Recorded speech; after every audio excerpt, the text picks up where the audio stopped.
Hey, what's good, everyone? Local Iceman here.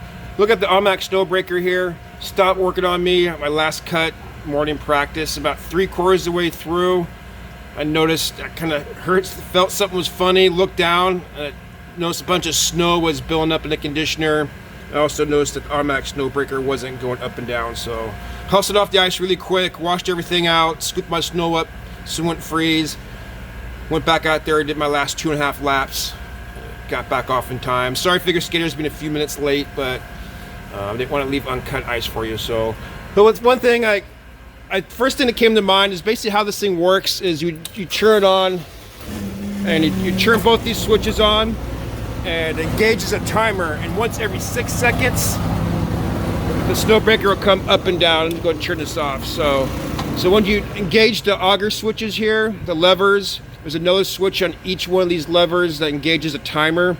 Once every 6 seconds, the snow breaker will go up and down. If you want to interrupt the cycle, if once every 6 seconds is not enough for you, you can press that button right there and it'll go down every 2-3 seconds, whatever.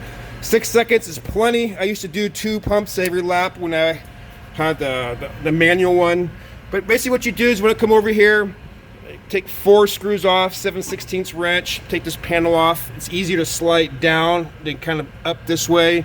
On this model, everything's really tight with the hydraulic hoses right there. So if you look right here, you can see that there's 2 switches. That's 1 switch right there and 1 in the background right there. And if you guys can see right away what's going on is that wire right there kind of popped off. So let me see if I can get it on there.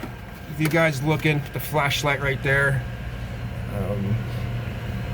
Do it such a way where you guys can see it. Not terribly important, but here we go. Let's slide it on right there. Yeah. So got those both on right there.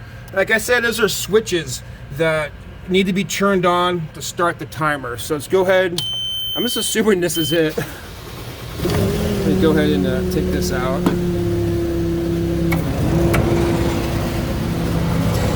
Oh, there she is. There you go.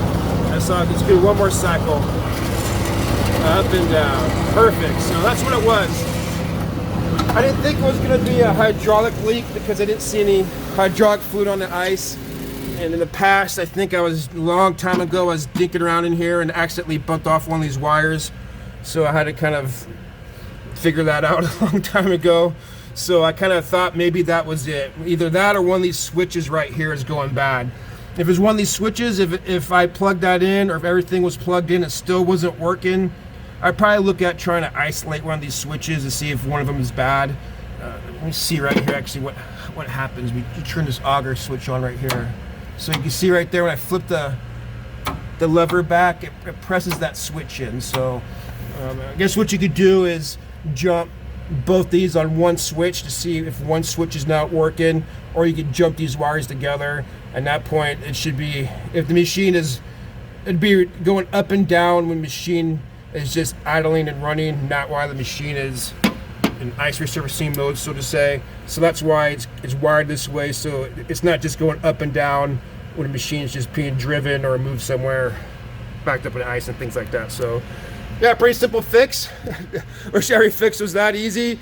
All I gotta do is put that cover back on. I think getting the cover off probably was a little difficult than plugging that thing back in. So again, simple fix.